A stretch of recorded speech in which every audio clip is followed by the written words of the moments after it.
I'd love to know a little bit about your childhood. So tell me what life was like at home and whether you always wanted to be an entrepreneur.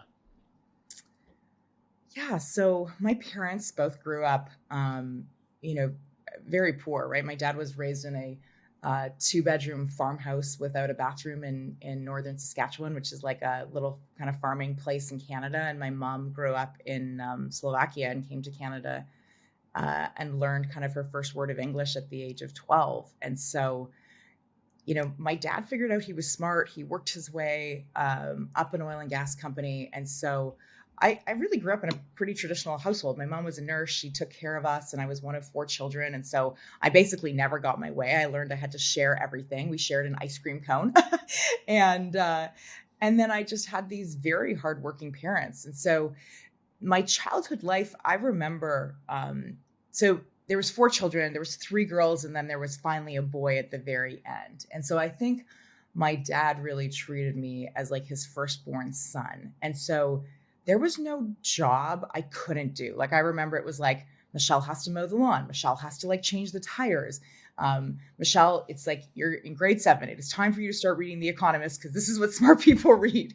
And, I think that I grew up with this mentality that there wasn't like girl tasks or boy tasks. There was just like, you just learn how to do stuff. And I was kind of always really grateful for, that experience and my parents just always believing in me from a very early age, but they weren't entrepreneurs. And I remember telling them at a very young age, I wanted to be an entrepreneur, and I don't think they could figure out why. And I used to watch this television show called Venture in Canada, where they would follow these entrepreneurs, and sometimes they would go bankrupt and sometimes they would lose everything. And I actually remember like almost physically feeling like I would vomit for these founders after watching this show, and somehow ended up choosing that path.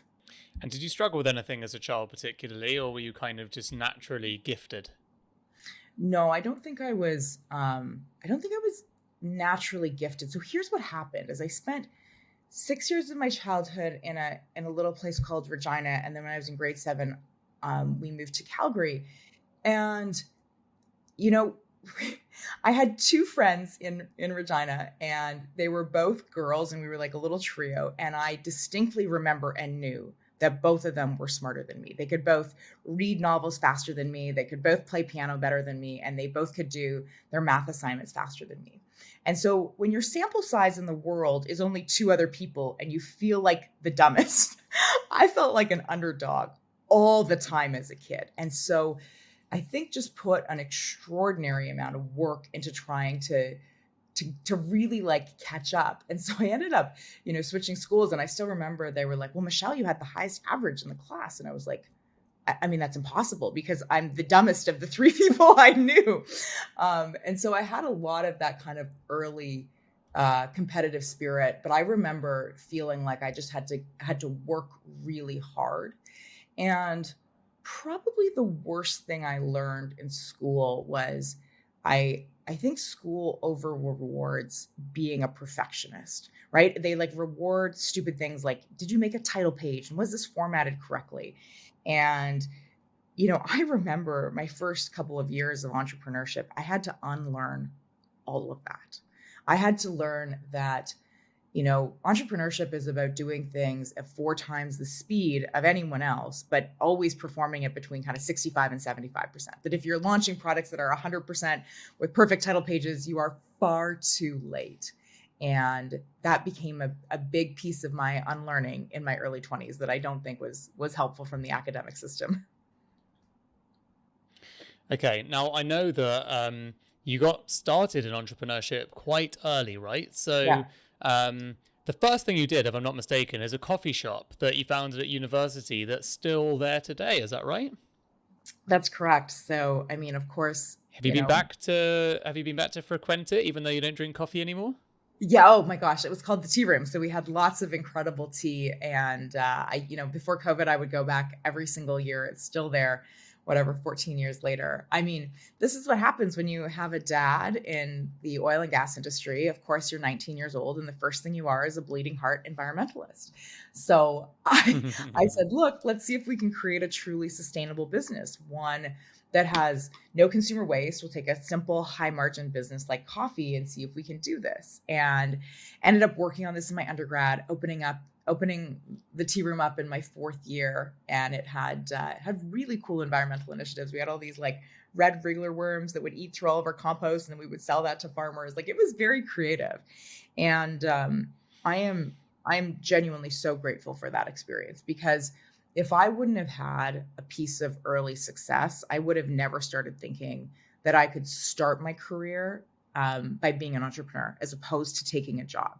And it was really this experience opening up the tea room, meeting two founders in undergrad. I mean, I met these two guys, Anatoly and Ryan. Anatoly I'm still incredibly close with today. And we just started playing what's the next $1 million idea, and spent our fourth year completely brainstorming what we should do until, believe it or not, we figured out that worldwide supply of caviar, of all products. I mean, we had never even eaten caviar. I'd never gone fishing before, right? Like, this was so absurd. We figured out the worldwide supply of caviar was down by 95% because the world had overfished the Caspian Sea. And so we were crazy enough to fly down to one of the plants in the US. I remember we bought these like $300 tickets, which seemed like so expensive at the time. We showed up and we said, hey, we're like students doing a research project. Like, will you give us a tour of your facility? I can't believe they allowed us to tour their farm.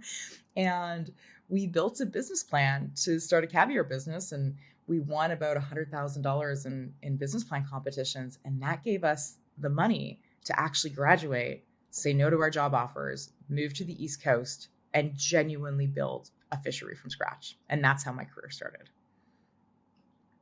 And when you say the East Coast, you mean the East Coast of Canada? Yeah, the East Coast of Canada. Yeah. You know, this is exactly what it sounds like. Boats, fishermen, my hands knee deep in fish, like the whole 9 yards. And our thesis was right. Chefs couldn't find the product, so they loved it. But the problem was we went into a giant recession in 2008. And there I am at 21 years old, selling the world's most unnecessary luxury product. And certainly at that moment, if I hadn't realized it before, I realized then, like, the world owes you absolutely nothing, that everything can fall apart in a second, that it can be your fault, it can be the market's fault, but it doesn't matter. But I was going to have to pivot if I wanted to be successful. How did you pivot? How does one pivot a caviar business? Like, just take us through the fact. So you've moved over to the East Coast. You know, what was your setup? Had you taken investment? How much were you in for? You know, what was your actual, how many employees did you have? What was the setup like? Like, set the scene in 2008 when this shift happened. Yeah. So we had moved to New Brunswick. We had set up this fishery. We had, multiple fishermen. These fish were exceptionally valuable. They could be worth between $5,000 to $10,000 each. So you actually didn't need many people to make a lot of money. And we had sold to probably 100 high-end restaurants and hotels across Canada. We had $100,000 of this prize money we had won from doing business plan competitions. And this was so hard. We just, between getting the licenses, figuring out the supply chain, figuring out how to make caviar ourselves. Some people are like, how did you know how to make caviar? And I always say, in the spirit of truth, we watched a series of YouTube videos that were all in Russian and to figure this out. And so at this point we have spent, I think we had all but $15,000 left in our Evandale Caviar bank account. And I remember that fall, we went to 3 different cities to sell the product, right? So I went back to the Western Canada. Ryan went back to Montreal, totally went to Toronto, and we're going to visit all these chefs. We're selling this product. And I literally remember coming home one day and my dad being like, I think we've probably lost half of our money in the last 24 hours. And I was like, what? And you're right, Dan, there is no way to pivot a caviar business. And so we ended up spending a year and a half unsuccessfully trying other businesses. And I don't share some of these stories, but these were like gritty businesses. I remember one of them is like, we thought that employees, this is before snacks were a thing at tech companies, but like we were like, employees should have fruit at their office. So we should start like a fruit delivery service. And I remember knocking on office doors, literally trying to sell fruit deliveries. And I put this website together called City Fruit. We tried so many different businesses. The recession ended up getting so bad. I remember I took a job at a big retailer. I was there for a year. All I could think of is e-commerce is blowing up. And I got back together with the same two guys that I started the caviar business with. And I go, well, we have to just start an e-commerce company. And we only had the $15,000 left that was in this Evandale Caviar bank account. And we decided to launch Bytopia. And we didn't have enough money to pay Canadian software developers, so we had to use overseas software developers. We spent all of our money launching at a trade show, and when we launched at that trade show, I still remember, our website didn't work. It was basically like a JPEG, which is a picture of a website, and the only button that worked was like the buy button that took you to a PayPal page. And from there, I never guessed that, Bytopia and the e-commerce company would have become, like, we became one of the fastest growing companies in Canada. We bought, 10 of our competitors. We're now publicly traded as Emerge in Canada.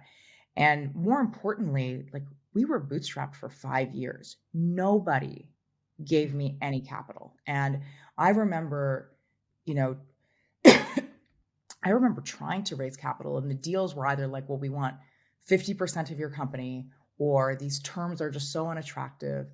One of our early stories, in e-commerce really did shape what happened later. And so I remember, so people don't remember this because it's now so easy to set up a Shopify store and get payment processing in a day, right? You can set up your Square account and you can start processing payments in a day.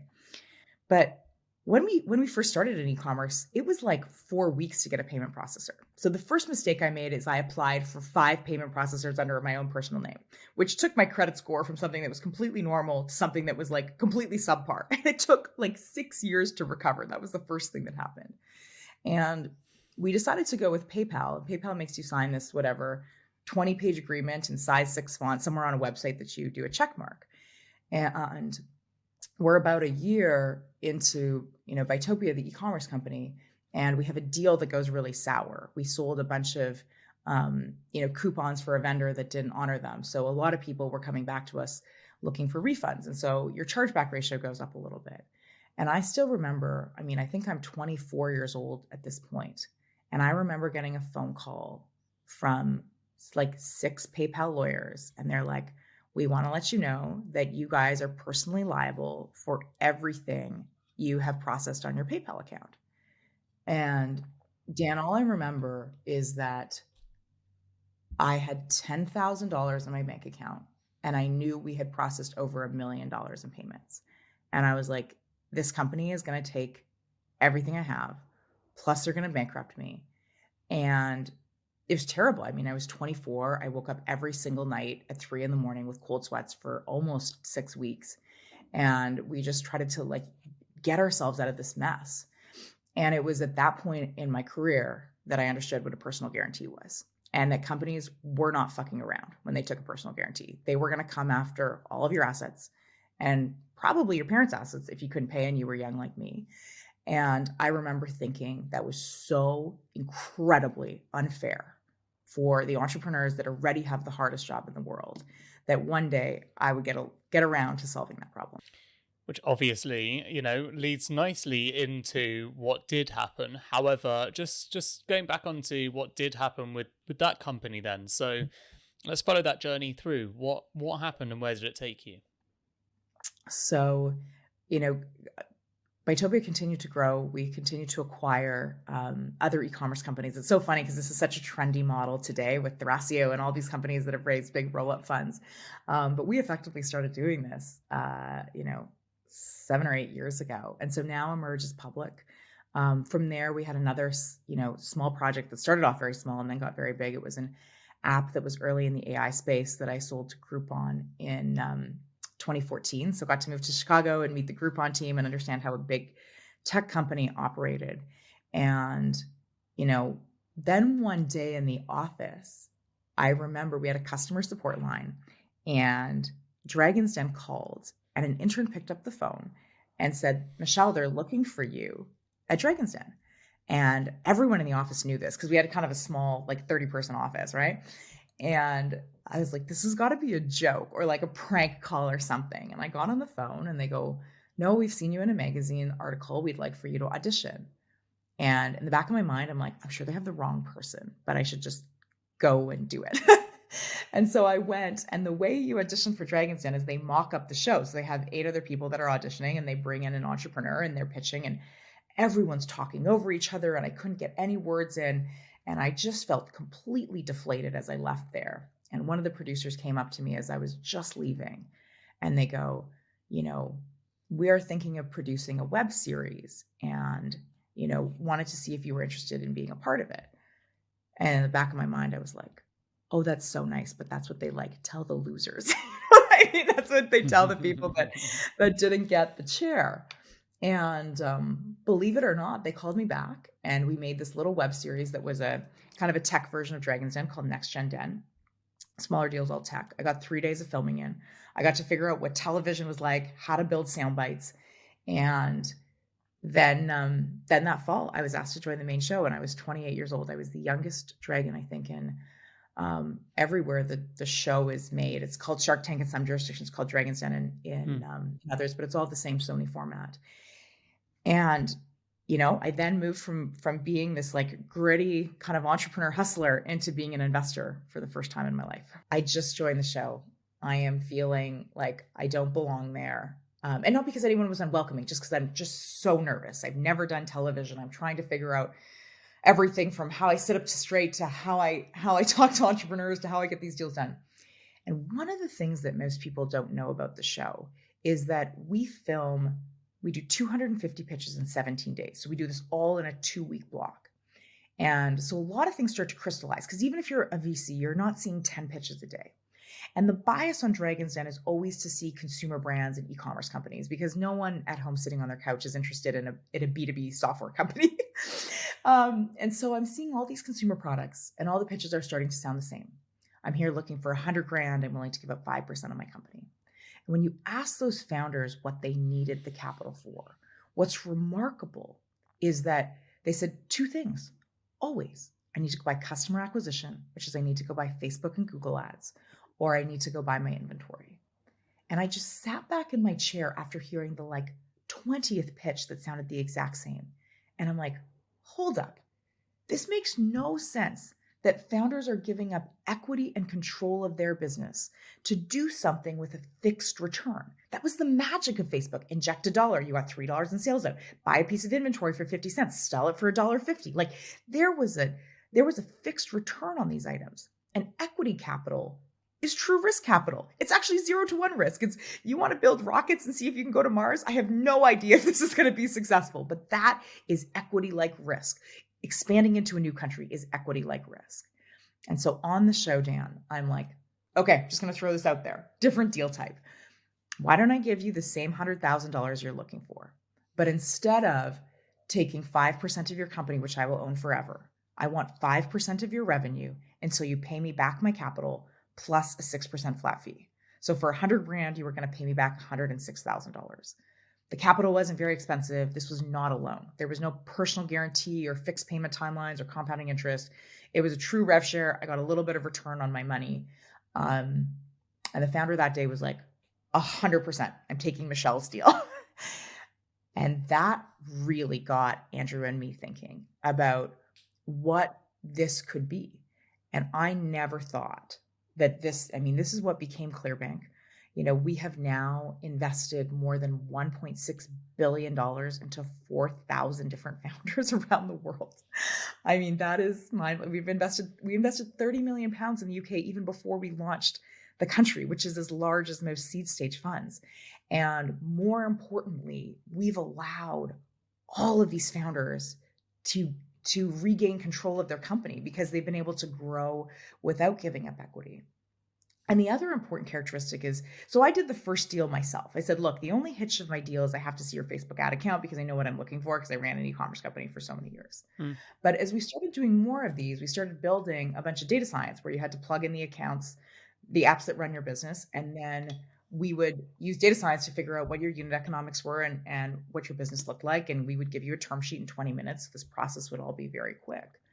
And by using just data science to determine, who gets capital and how much capital they get, when we looked back 3 years in, our portfolio looked totally different. I mean, we had backed 8 times more women than the venture capital industry average.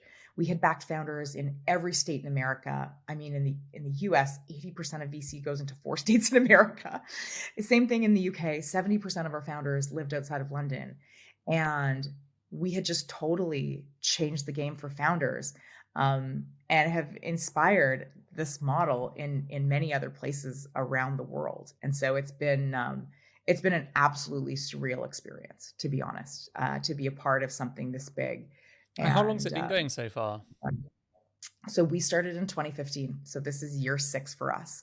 And so it's another important lesson, is that even when you are like, well, Michele had started 5 businesses before this, she must have known what she was doing. This e-commerce product was the 3rd thing that we tried at Clearbank. And this was the one that finally worked. What were the other 2? We originally started doing capital products for Uber drivers and then for Airbnb hosts. And we got this idea from the show. We were running this little side experience on e-commerce, and it turned out to just be a massive idea. And now it's not just capital we provide, it's the network of other founders. It's a ton of advice. We give you recommendations on which partners you should be using. We have a buy-sell network where we've, when founders are looking to sell their company, the last company we sold was for $17 million. It was game-changing for the founder. We've been able to build a Clear Angel product where we're able to do angel investments in deals that are, for companies that are as small as $2,000 of monthly revenue. And so it's just continued to expand as we've been able to grow. It's amazing. How did you actually get it started then? So who are your co-founders? How did you meet them? And most importantly, I guess, how did you actually get the company off the ground? Did you use all your own capital? Did you raise money? So, Andrew and Andrew's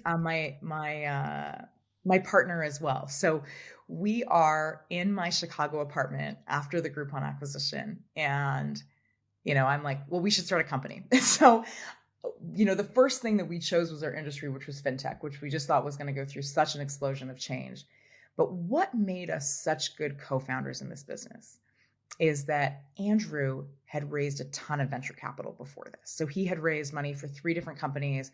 He moved down to the Valley in the early days, worked with Chamath, and so had been basically hired at every other startup to come in, raise a round. And he understood kind of like the secret of venture capital, but he also understood the downside. He had seen, a board completely change their mind and get rid of a whole executive team. He had seen how incredibly costly this would. He had seen, how you get on a roller coaster that you really can't get off after you do this.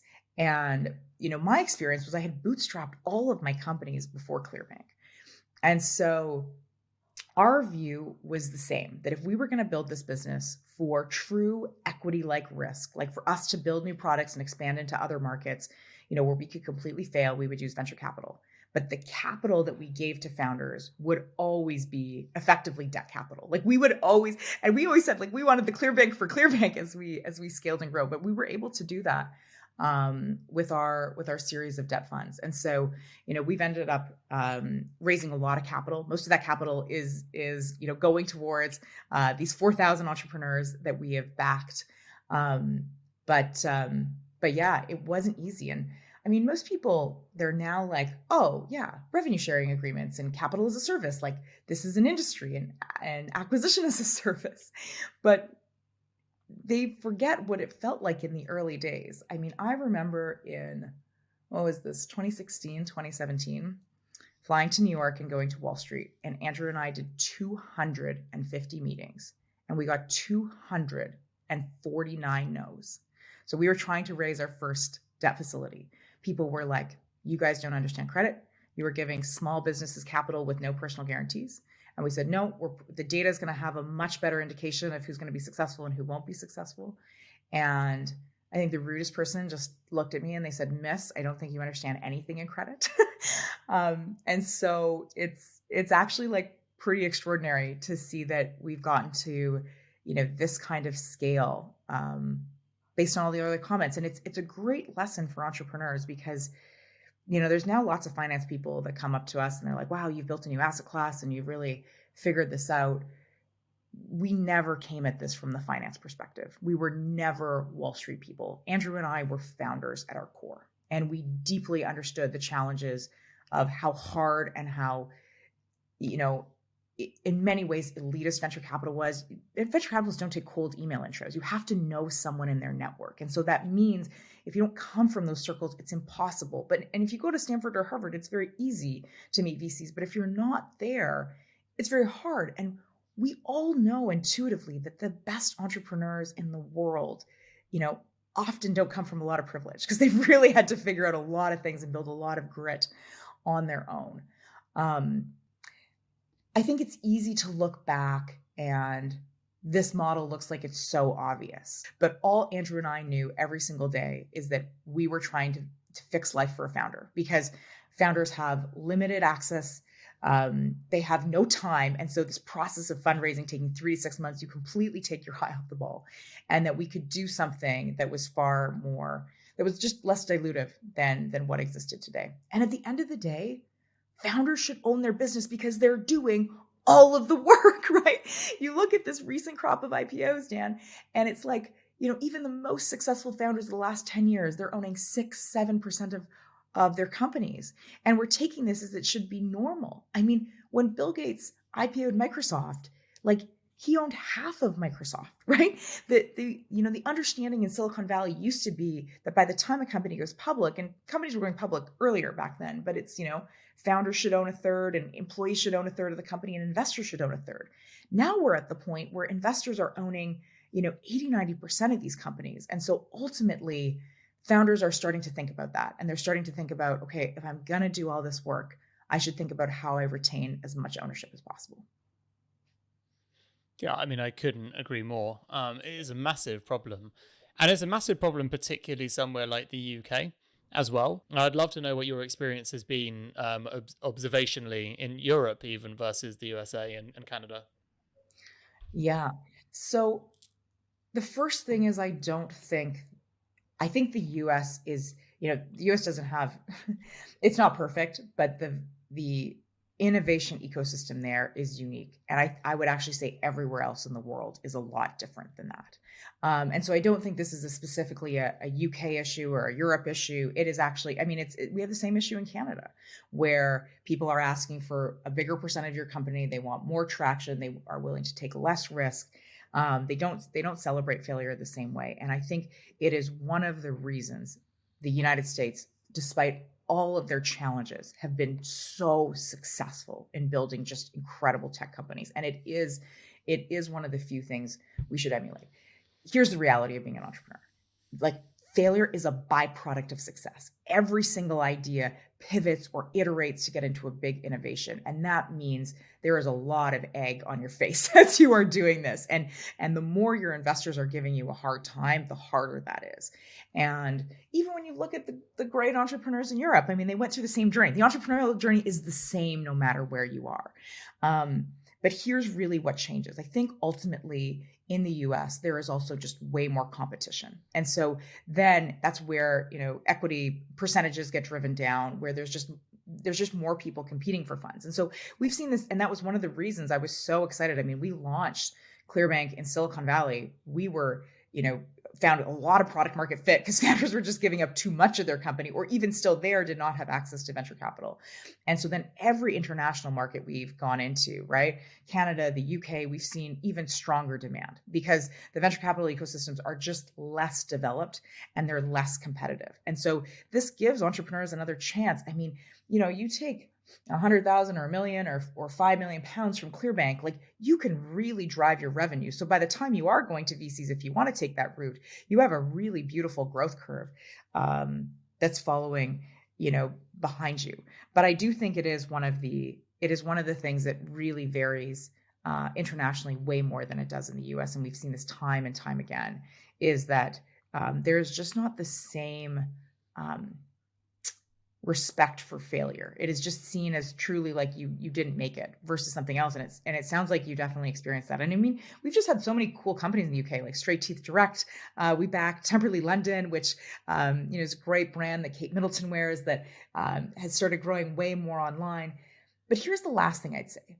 I would be optimistic for all entrepreneurs because of this, because COVID just shaked absolutely everything up, right? Now you no longer, even when you're raising VC, it's all over Zoom calls. Now people are looking at businesses very, very different. And so I'm, optimistic that that this is actually now changing. I agree. So I mean, they can't all be successes. So what's the biggest mistake that you've made at Clearbank?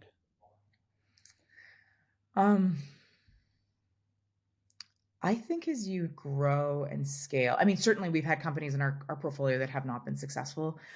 We try and do a really good job of sharing with the founders where they might be getting in trouble, trying to see if we can help, trying to see if we can use partners to help. Like we've done all sorts of things to really help our founders. I think my biggest mistake at Clearbank is when you just get big and create a category, there's so much pressure of distractions. And I always say to the team, like, we have to play like this is day one, like we have nothing to lose. And even though that we've built something really special, like we can't be getting in our own way, right? And that's what happens. And I'm making this transition now from a leader of what was a scrappy startup for years to now 280 employees, and it feels a lot different. And I'm figuring that out every single day. Here's actually the biggest insight I can give you. The hardest part of an entrepreneur and scaling a company is that what made you successful in the early days, everyone says no to you, and you're so used to people doubting you. And then when you get that win, you're like, oh, it was worth it. It was worth, just being super gritty and just, determined and just persevering, and like, wow, all those people that told me I was wrong, now this finally worked. And then you have to realize that what got you to stage 1 and stage 2 as a founder is not going to get you to stage 3. And I think one of the examples that I always personally looked up, like, was Uber, right? The things that made Uber really successful in the first 2 iterations on, being able to boldly go into cities and then start negotiating. And I mean, I knew people that started Uber competitors, and like they would get death threats to their house. Like, I don't think anyone gave them credit for how difficult the incumbent was to deal with. But clearly what made that company successful in the early days is what led to its downfall later. And so you're playing this tug of war with yourself and your own personality type, where the scrappy things you did in the early day that made you really successful, you're like, wait a second, am I doing what I should do, or should I redo that? And so at that point, you are truly trying to take a lot of feedback from your team, a lot of feedback from like your coaches and mentors, and you're kind of figuring this out in real time. But I think that is probably what I'm struggling with. That's very genuine. What I'm struggling with most today as a leader of something that's scaling, incredibly quickly. 5 to 10 years in the future, and sadly Clearbank hasn't worked out. Why do you think that would be? What's going to stop you from winning? I think when founders stop fighting the good fight and they start believing they're invincible, and they are not constantly innovating and disrupting their own product. And one of the examples we saw of this was I mean, I saw this very early in my career, was BlackBerry. It was such a huge Canadian success story. And, they all laughed when the iPhone came out. They were like, this is a kid's phone. And the iPhone was not a kid's phone. And, it was the cockiness. It was getting distracted with other things. And I think that, Andrew and I have sneakers on them that say day one. Like, our mantra to ourselves and to our team is like, we haven't built anything yet. Today is day one all over again.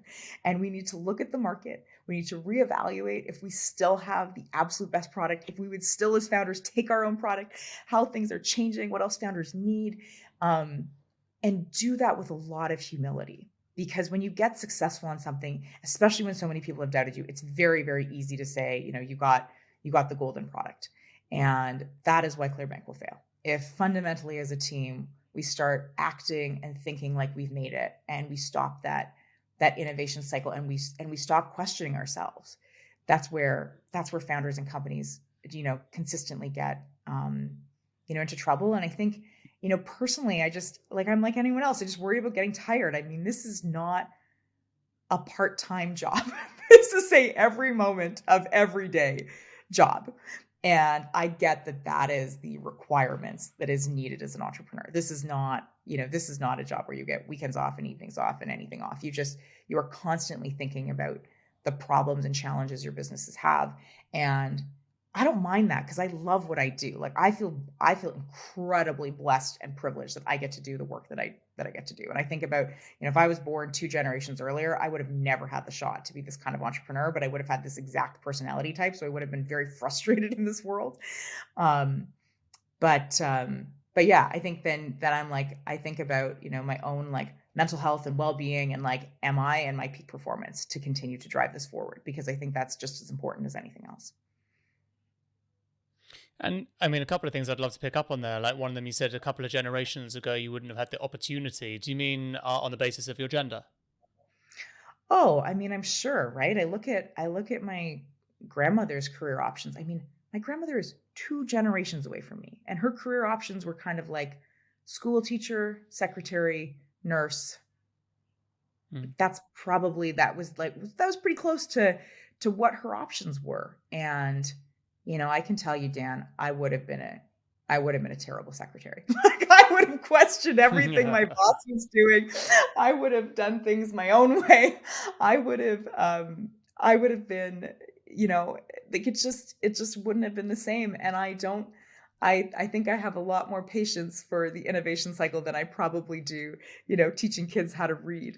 And so I look at that. It's interesting because you said that you've actually Sorry, I was just Yeah. going to say it's interesting because you said that you funded 8 times more women than equity VCs have, all Yeah. because you've removed unconscious bias. So I guess I wanted to pick up your statement of who you are today and the career opportunity you've been able to fulfill Yeah. in line with your personality and obviously market timings and the world just waking up to simple things like equality. Yeah. The fact that actually your own business has uncovered just how much work there really is to do if simply by using an algorithm you've created 8 times more female-funded businesses than one-to-one meetings. I mean, there is a lot to be said in those 2 statements coming together, just on how much work needs to happen. Completely. And I think that that's why this model was just so explosive, because 2 generations ago, people really, the prevailing belief was not that women could be incredible founders, but I think women can be extraordinary entrepreneurs. And we've seen that time and time again, that they take, totally different perspectives. They can build things that have incredible brands and incredible meaning. And yeah, I mean, we've backed 8 times more women. That's amazing to me. And it's not because we gave them anything special. We actually just recognized that they had incredible businesses with incredible unit economics to begin with. And we didn't require this process of, you pitch and you tell your story and you got to sell a big enough vision, all of these, kind of human characteristics that we made up that were largely based on pattern recognition, right? Like, VCs talked about how strong their pattern recognition was. Like, this guy looked like Mark Zuckerberg and the way he talked and the way he thought in that early days, and I'm betting on another one of those. Like, our pattern recognition was, what's your growth rate? What's your unit economics? How much of your audience has you penetrated? And do you have a chance to grow here? And it uncovered, I think, something that's pretty enormous. That is a great opportunity. And the more, again, it's like anything else, the more women we see being successful, the easier it is for the next generation to believe that is a completely normal career path. And it's really hard to be what you can't see. And so I think we're hopefully going to just play a small part in doing that, which I'm really proud of. Well, I hope you play a big part in doing that, and I'm sure you do too.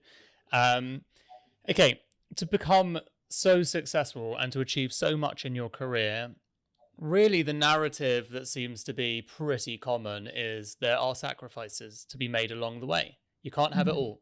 So, and Mhm. you've just discussed, focus is the thing. So if you're Yeah. focusing so much on work, maybe other things are being sacrificed in your life. What are the sacrifices that you think you've had to make along the way to achieve the highs you've got to?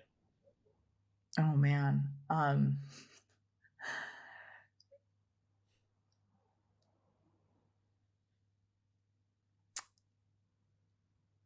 So this is a really important perspective thing because subjective, like not subjective, what's the word I'm looking for?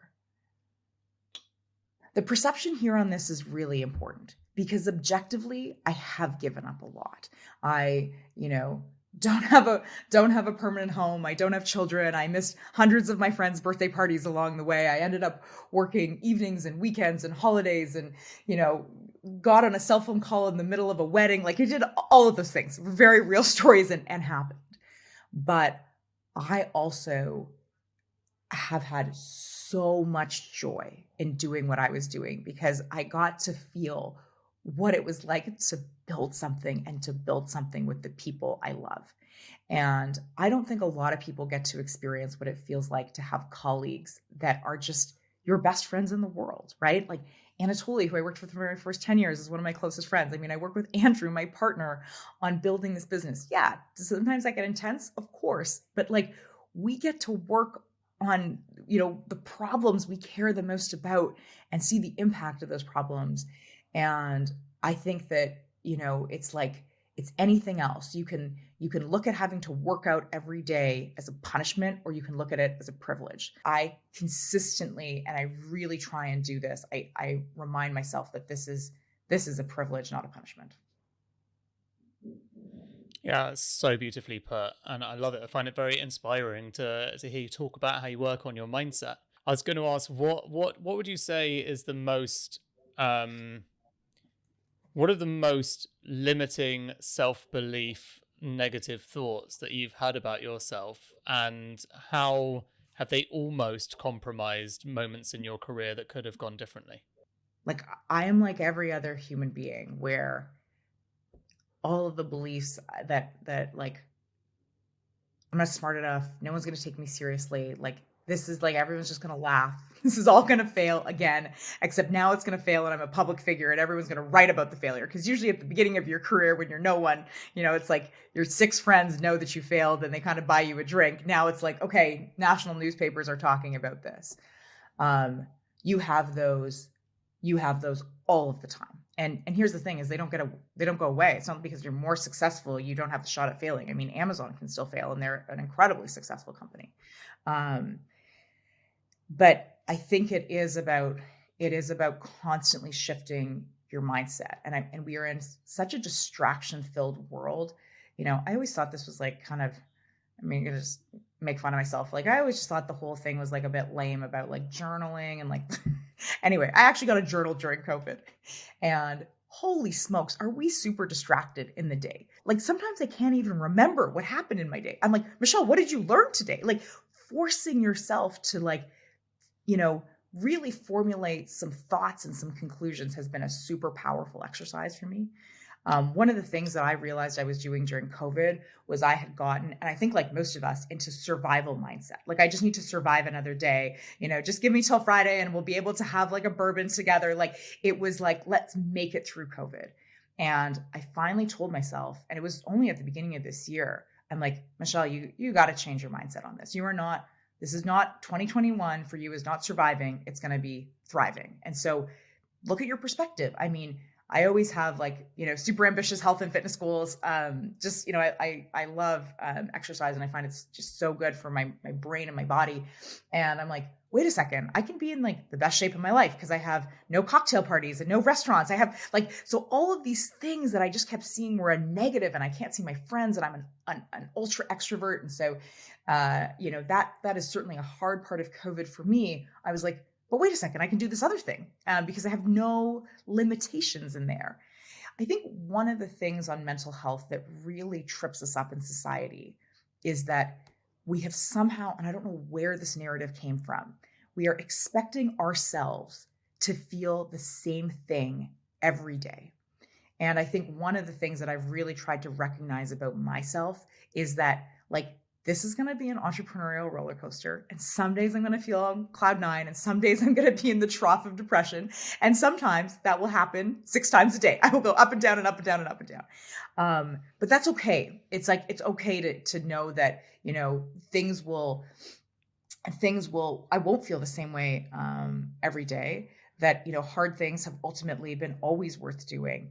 And that, you know, the circle of friends and my circle of co-founders and the circle of people that are closest to me can have an enormous impact on my mood. And so just choosing those people wisely has paid off in spades.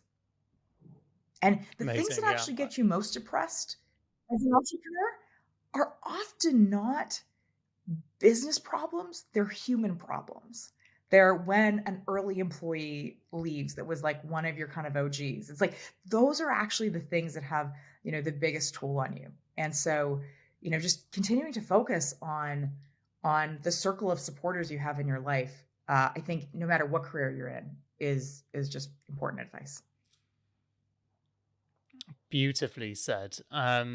Okay, we have to wrap up now because, you know, you've got a bank to run, technically speaking. Or a Clearbank to run at the very least. You probably don't describe yourself as a bank. Yep. So, what is the best piece of advice anyone's ever given you in your career? Never be comfortable. It is only in discomfort that you are absolutely growing. And it is some of the hardest advice to take because we are so mentally designed to be comfortable. But I think about, you know, what did I do this week that pushed myself out of my comfort zone? And I'll tell you one closing story. So we're in the early days of building Clearbank. The team is just Andrew and me at the time. We're trying to get this deal done with Uber. And Andrew and I ended up at this conference called Summit at Sea. And we sat down at dinner, and I can see that Travis Kalanick is having dinner 2 tables over with Eric Schmidt. And Andrew looks at me and goes, we got to pitch them, right? We're like working on this deal. We're working with all these other people, but like, you just got to go pitch Travis. And I looked at him and I go, they say, do one thing every day that scares you. And I walked over to their table. They were also eating. It was a huge table. They were eating with 16 other people. And I walked over and I introduced myself, and we had a great 10-minute conversation. We actually ended up closing this deal with Uber. But I remember I was close to peeing my pants in fear. That's the only way I can describe it. These were not people I knew. I had a complete shot of being totally rejected. I had a complete shot of making my current situation worse with Uber than it, because it was slowly moving along. But I think if you're going to use anything for yourself, that is the best model for growth. Beautifully and so well said. Michele, it's been a massive pleasure interviewing you. Thank you so much for joining us on Secret Leaders. It's been amazing to be here, Dan. Thank you.